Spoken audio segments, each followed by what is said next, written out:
বাংলাদেশের পরাজিত শক্তি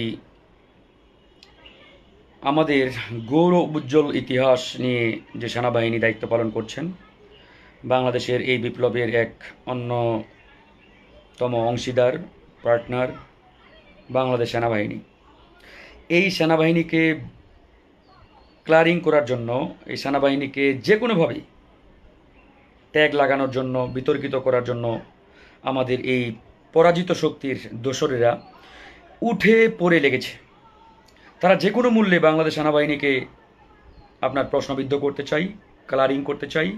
যে কোনোভাবে বাংলাদেশ সেনাবাহিনীকে যদি প্রশ্নবিদ্ধ করা যায়, তাহলে তারা যে উদ্দেশ্য নিয়ে আপনার রাজপথে নেমেছে বা বাংলাদেশকে একটি আনস্টেবল পরিস্থিতির দিকে নিয়ে যাওয়ার চেষ্টা করছে, সেটি তারা অনেকাংশেই সফল হবে। তো কেন এবং কিভাবে তারা সফল হবে সেটি নিয়ে মূলত আজকে আমাদের আলোচনার বিষয়। আমরা ধারাবাহিকভাবে সেই বিষয়গুলো তুলে ধরার চেষ্টা করব। আমি, যারা লাইভটি দেখছেন, দয়া করে শেয়ার করে ছড়িয়ে দেবেন। আমাদের জানতে হবে এবং সজাগ থাকতে হবে বন্ধুগণ। এখন সময় অত্যন্ত ক্রিটিক্যাল, ঝুঁকিপূর্ণ। এই জন্যই একটি প্রবাদ বাংলাদেশের বাংলা সাহিত্যে বলেন, আমাদের বাংলা পাঠ্যপুস্তকে বলেন, সব জায়গায় আসছে যে স্বাধীনতা অর্জনের চেয়ে স্বাধীনতা রক্ষা করা কঠিন। এই প্রবাদটি কিন্তু এমনি এমনি আসে নাই, এটা আসছে আমাদের সেই প্রবাদের বাস্তব অবস্থা আমরা কিন্তু আজকে মুখোমুখি হচ্ছি। তো এই যে বাংলাদেশ সেনাবাহিনীকে নিয়ে তাদের বড় ধরনের একটি চুলকানি বলেন, বড় ধরনের একটি কি বলে আপনার ষড়যন্ত্র বলেন, এটি আসলে কেন? কারণ তারা ভালো করেই জানে যে বাংলাদেশ সেনাবাহিনী আমাদের এই বিপ্লবে যে ভূমিকা রেখেছে, সেই ভূমিকার কারণে আমাদের বাংলাদেশের সেই ফ্যাসিবাদী শক্তি পলায়ন করতে বাধ্য হয়েছেন এবং তারা কিন্তু দেশ ছেড়ে বিতাড়িত হয়েছেন। এবং বাংলাদেশের এক্সিস্টিং যে প্রতিষ্ঠানগুলো ছিল আইন শৃঙ্খলা রক্ষার দায়িত্বে, বিশেষ করে পুলিশ বলেন, বিজিবি বলেন, র্যাব বলেন, যেহেতু বিজিবিকেও তারা মানে এক প্রকারের তাদের দলীয় বাহিনীতে পরিণত করেছিল, কার্যত এই প্রতিষ্ঠানগুলো বা এই সংগঠনগুলো এক প্রকারের একবারেই ভেঙে পড়েছে এবং ধ্বংস হয়ে গেছে। আজকে পুলিশের নাম শুনলে মানুষ ঘৃণা প্রকাশ করে, থুতু দেয়, মনে করে পুলিশ মানে হচ্ছে খুনি, পুলিশ মানে হচ্ছে একটা গুমকারী একটা সংগঠন, জনগণের শত্রু একটা প্রতিষ্ঠান। মানে পুলিশের পোশাক দেখলেই মানুষ মানে থুতু মারে। কিন্তু এই পুলিশ তো আগে এরকম ছিল না। পুলিশকে বলা হতো জনগণের বন্ধু, জনগণের সেবক। কিন্তু সেই জায়গায় তারা জনগণের সেবক না হয়ে আজকে জনগণের গণধিকৃত একটি প্রতিষ্ঠানে পরিণত হয়েছে। তাদেরকে জনগণের শত্রুতে পরিণত করা হয়েছে। এটি করেছে খুনি হাসিনা এবং তার দোসরেরা। এখন সেই জায়গায় এটি বিপ্লবোত্তর বাংলাদেশে আইন শৃঙ্খলা রক্ষার মূল দায়িত্বে কিন্তু বাংলাদেশ সেনাবাহিনী সর্বোচ্চ চেষ্টা করছে বাংলাদেশকে একটি স্টাবল, স্থিতিশীল পরিস্থিতিতে ফিরিয়ে নিয়ে যাওয়ার জন্য, আনার জন্য। তো এই জায়গায় এই যে আনসার নামক ছাত্রলীগ, হাসিনা লীগের সদস্যরা গতকালকে সচিবালয় ঘেরাও করে যা করেছে, এটা আসলে আমরা কোনোভাবেই অ্যাকসেপ্ট করতে পারি না, অ্যাকসেপ্ট করার সুযোগ নেই। আজকে বাংলাদেশের প্রত্যেকটি জায়গা থেকে প্রশ্ন উঠেছে, প্রত্যেকটি জায়গা থেকে আওয়াজ উঠেছে যে এই আনসার ব্যাটালিয়ানকে নিষিদ্ধ করতে হবে, বাতিল করতে হবে। মানে আনসার নামক কোনো ব্যাটালিয়ান, কোনো বাহিনী বাংলাদেশে এই মুহূর্তে রাখার কোনো প্রশ্নই আসে না। কারণ যে আনসার আমার দেশের ছাত্র যুবকদের বুকে গুলি চালাতে পারে, তাদের উপরে নির্মম আঘাত করতে পারে, হামলা চালাতে পারে, এদেরকে ন্যূনতম আর কোনো সুযোগ দেওয়ার সুযোগ নেই। কারণ তারা নৈতিকতা হারিয়েছে। তো নৈতিকতা হারিয়ে ফেলার পরে এই বাহিনীটিকে রাখার আসলেই কোনো যৌক্তিকতা নেই। অনতিবিলম্বে এই বাহিনীটিকে বিলুপ্ত করতে হবে এবং এই বাহিনীটিকে ভবিষ্যতে যদি আরও নতুন করে ঢেলে সাজানোর প্রয়োজন হয়, গড়ে তোলার প্রয়োজন হয়, তাহলে ছাত্র জনতার বিপ্লবী যারা এই বিপ্লবে অংশগ্রহণ করেছে তাদেরকে নিয়ে প্রয়োজনে নতুন করে আনসার ব্যাটালিয়ান গঠন করা যাবে বা গঠন করা যেতে পারে। তবে এই মুহূর্তে আমি মনে করি আনসার বাহিনীকে রাখার কোনো যৌক্তিকতা নেই। কারণ তাদেরকে যদি আমরা রেখে দেই, তাহলে এই যে যারা গতকালকে সচিবালয় ঘেরাও করেছে, আমার দেশের ছাত্র যুবকের উপরে গুলি চালিয়েছে, হামলা চালিয়েছে, এরা ভবিষ্যতে আরও বড় দানব হয়ে উঠবে। এবং আমাদের এই আশঙ্কাটিও উড়িয়ে দেওয়ার কোনো সুযোগ নেই যে গতকালকে যে সকল আনসার বাহিনীর সদস্যরা সচিবালয় ঘেরাও করে আমাদের ছাত্র জনতার উপরে গুলি চালিয়েছে, এরা শুধু আনসারই নয়, এখানে পরাজিত শক্তির অনেক সন্ত্রাসী খুনি তারাও কিন্তু ঘাপটি মেরে তাদের ভিতরে অংশগ্রহণ করেছে, আমরা তথ্য পেয়েছি। এবং পুলিশের বেশ কয়েকজন ঊর্ধ্বতন কর্তা তাদেরকে সর্বোচ্চভাবে সহযোগিতা করেছে এবং তাদেরকে ফাইন্যান্স করেছে আওয়ামী লীগেরই বেশ কয়েকজন নেতা। এটা হয়তো অনেকেই জানেন না। তা না হলে এই যে তারা প্রায় সপ্তাহখানেক ধরে ঢাকায় অবস্থান করছে, হাজার হাজার, এত সদস্য আসলে আসে নাই। এরা কারা? এবং এদের অধিকাংশ সদস্যের গায়ে দেখবেন নতুন পোশাক আনসারের, মানে একবারে দোকান থেকে কিনে গায়ে দিয়েছে, এরকম একবারে মানে নিট অ্যান্ড ক্লিন, একবারে নিউ, ব্র্যান্ড নিউ। তাহলে হঠাৎ করে এরা ব্র্যান্ড নিউ ইউনিফর্ম গায়ে দিয়ে রাজপথে নেমে আসলেন। কই পাইলেন এই ইউনিফর্ম? কোত্থেকে আসলো? এত টাকার উৎস কি? কারা ফাইন্যান্স করেছে?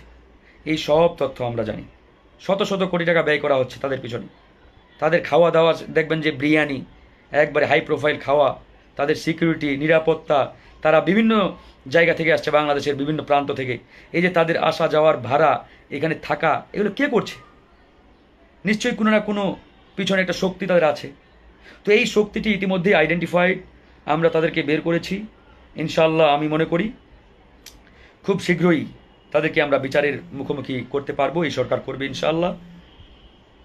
এখন আমাদের যেটি করণীয়, আমাদেরকে সর্বোচ্চ সতর্ক এবং সজাগ থাকতে হবে। অন্তত আগামী 2 মাস রাজপথে পাহারা দিতে হবে। আমি আগেই বলেছিলাম, ছাত্র জনতাকে পাহারা না দিলে তাহলে কিন্তু এরা যে কোনো সময় এদেশে একটি অঘটন ঘটিয়ে দিতে পারে। এজন্য আমরা পাহারাদার হিসাবে এই ছাত্র জনতাকে রাজপথে পাহারা দিতে হবে এবং সুন্দরভাবে এই দেশটাকে পরিচালনার জন্য এই সরকারকে সহযোগিতা করতে হবে।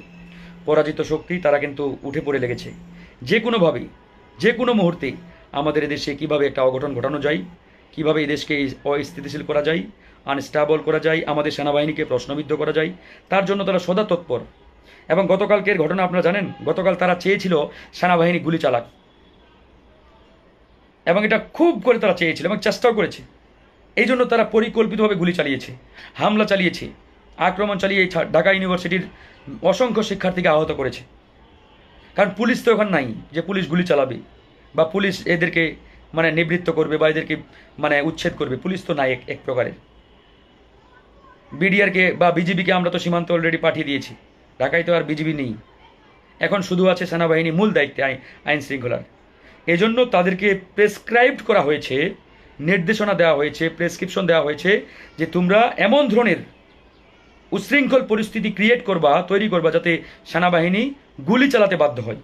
আর সেনাবাহিনী যদি গুলি চালায় তখনই আমরা আমাদের স্বার্থ হাসিল করতে মানে আমরা উঠে পড়ে লাগবো।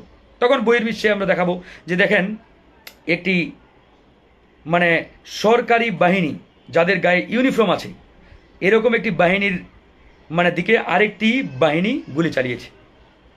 এটা তারা একবারে হাইলাইট করে তুলে ধরবে, জাতিসংঘে দিবে, এখানে দিবে, সেখানে দিবে। এর মাধ্যমে আমাদের সেনাবাহিনীকে প্রশ্নবিদ্ধ করে তুলবে। এই জন্যই তারা তাদের ইউনিফর্ম গায়ে দিয়ে আন্দোলনে নেমেছে। তোমরা তোমাদের যৌক্তিক দাবি নিয়ে আন্দোলন করতে চাও, ভালো কথা, তাহলে ইউনিফর্ম গায়ে দিয়ে আসছো কেন? ইউনিফর্ম খুলে আন্দোলন করো। আমি তো কখনোই দেখি নাই যে কোনো রাষ্ট্রের একটা স্পেসিফিক বাহিনী, কোনো সুনির্দিষ্ট বাহিনী ইউনিফর্ম গায়ে দিয়ে এরকম রাস্তা অবরোধ করে আন্দোলন করছে, বিক্ষোভ করছে, কখনোই দেখি নাই। আপনারা কখনো দেখেছেন যে পুলিশ এই 50 বছরে মানে শাহবাগ অবরোধ করেছে পুলিশের পোশাক গায়ে দিয়ে? দিনের পর দিন র্যাবকে দেখেছেন, বিজিবিকে দেখেছেন, কিংবা অন্য কোনো বাহিনীকে দেখেছেন? দেখলে আমাকে তথ্য দিতে পারেন। তবে আমি কখনো দেখি নাই, কোনো এরকম তথ্য পাই নাই যে তারা ইউনিফর্ম গায়ে দিয়ে এরকম আন্দোলন করছে। তাহলে এরা কেন, কাদের স্বার্থ হাসিলের জন্য, কি উদ্দেশ্যে ইউনিফর্ম গায়ে দিয়ে এরকম দিনের পর দিন, ঘন্টার পরে ঘন্টা রাজপথে অবস্থান নিয়ে এরা দাবি আদায়ের চেষ্টা করছে? এদের দাবি যৌক্তিক হলে সরকার তো তাদের আহ্বান জানিয়েছে যে তোমরা আমাদের সাথে বসো, একটা প্রতিনিধি দল আসো, আমরা তোমাদের কথা শুনবো, তোমাদের দাবি যদি যৌক্তিক হয় মেনে নেওয়া হবে। এর পরেও কাদের ইন্ধনে এরা রাজপথে এরকম একটা যুদ্ধ মানে অবস্থা তৈরি করেছে? আমার তো প্রচণ্ড রকম আশঙ্কা হচ্ছে। সরকার প্রধান তাদেরকে আহ্বান জানিয়েছে আলোচনায় বসার জন্য, তাদের দাবি দেওয়া মেনে নেওয়ার জন্য। মানে এরা সরকারের সাথে কোনো আলোচনাই বসবে না, টেবিলেই বসবে না, এরা রাজপথে যুদ্ধ করে দাবি আদায় করবে।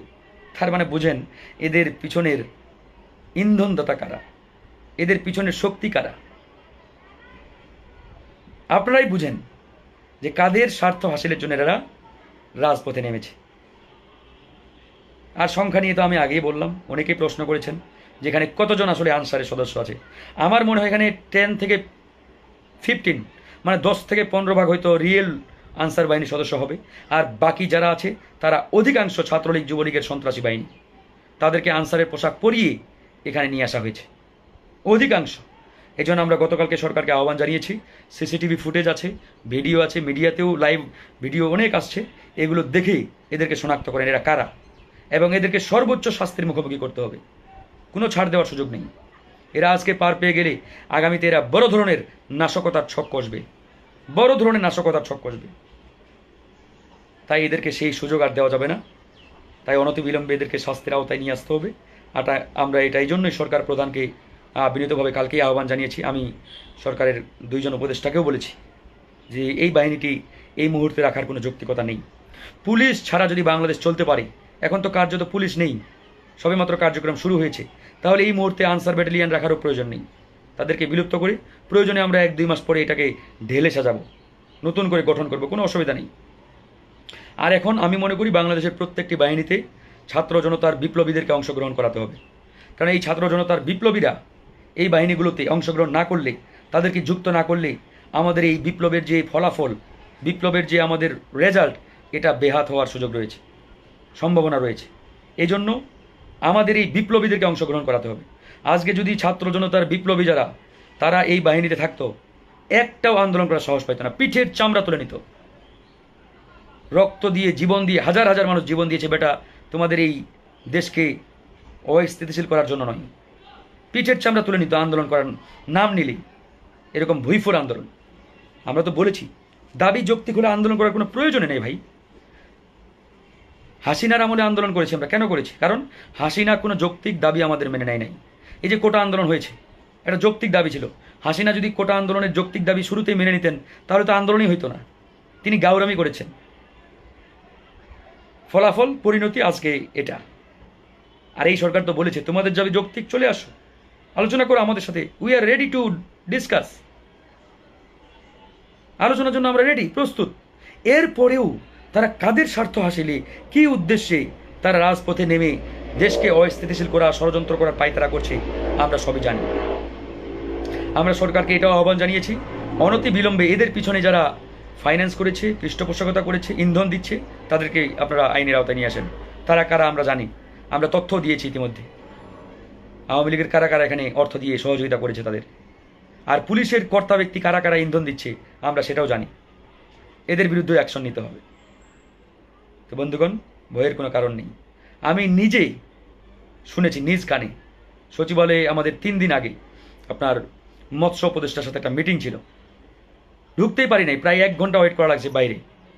হাজার হাজার চতুর্দিকে ব্লক করে রেখেছে সচিবালয়ে। তো এক পুলিশের কর্তা ব্যক্তি শাহবাগ থানায় দায়িত্বরত, এখনও আছে, নাম বলবো না, আমাদেরকে মানে খুব সমীহ করছে সার সার বলে। অথচ এই হাসিনার আমলে আমাদের কি বলে প্রেস ক্লাবের সামনে আমাদের ব্যানার পর্যন্ত কেড়ে নিয়েছে, দাঁড়াতেই দেয় নাই। এমন রুট ব্যবহার, সেই ব্যক্তি এখন উল্টে গেছে। তো যাই হোক, এরকম করতে করতে বিড় করে একসময় বলতে শোনা গেছে যে দেখি না কতদিন চালাতে পারে। এরকম করতে করতে বলতে বলতে চলে গেল। তো সে হয়তো ভাবে না যে আমরা তার এই কথাটি শুনেছি, দেখি না কতদিন চালাতে পারে, এইভাবেই বলেছে।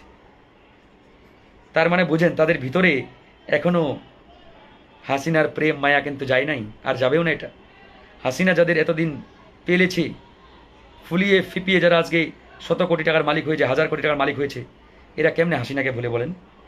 তো এরা তো যে কোনো সময়, যে কোনো মুহূর্তে এই দেশকে একটা অস্থিতিশীল পরিস্থিতিতে নিয়ে যাওয়ার চেষ্টা করবেই। এই জন্য আমাদের ছাত্র জনতাকে সজাগ থাকতে হবে বন্ধুগণ, সতর্ক থাকতে হবে। ইনশাআল্লাহ আমরা যতক্ষণ পর্যন্ত সতর্ক এবং সজাগ থাকব, এই পরাজিত শক্তি বাংলাদেশকে বিপথে নিতে পারবে না। এই পরাজিত শক্তি বাংলাদেশকে কখনোই বিপদের দিকে ঠেলে দিতে পারবে না, ইনশাআল্লাহ, আমার দৃঢ় বিশ্বাস। তাই আগামী অন্তত 2 মাস, কমপক্ষে 2 মাস রাজপথে সতর্ক সজাগ থাকতে হবে। বাঁশি দেওয়ার সাথে সাথে যাতে মৌমাছির মতো পিঁপড়ার মতো আমরা নেমে আসতে পারি। গতকাল আলহামদুলিল্লাহ আমি স্যালুট জানাই আমাদের ছাত্র জনতার ভাইদের, যে বাঁশিটা দেওয়ার সাথে সাথে আপনারা যেভাবে নেমে আসছেন এবং এই খুনি হাসিনা লীগের সদস্যদের 7 মিনিটের মধ্যে ক্লিয়ার করে দিয়েছেন সচিবালয়ের সামনে থেকে। আমি অবশ্যই আপনাদেরকে স্যালুট জানাই, স্যালুট পাওয়ার যোগ্য আপনারা। 7 মিনিটও লাগে না ক্লিয়ার করতে সচিবালয়। তো এরকম আমাদের 7 মিনিট 5 মিনিটে ক্লিয়ার করতে হবে।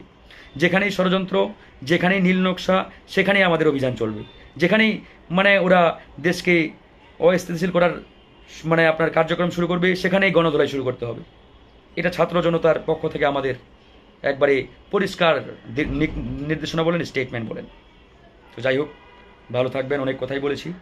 লাইভটি শেয়ার করে ছড়িয়ে দিবেন, মানুষকে জানার সুযোগ করে দিবেন। আসসালামু আলাইকুম রহমতুল্লাহ।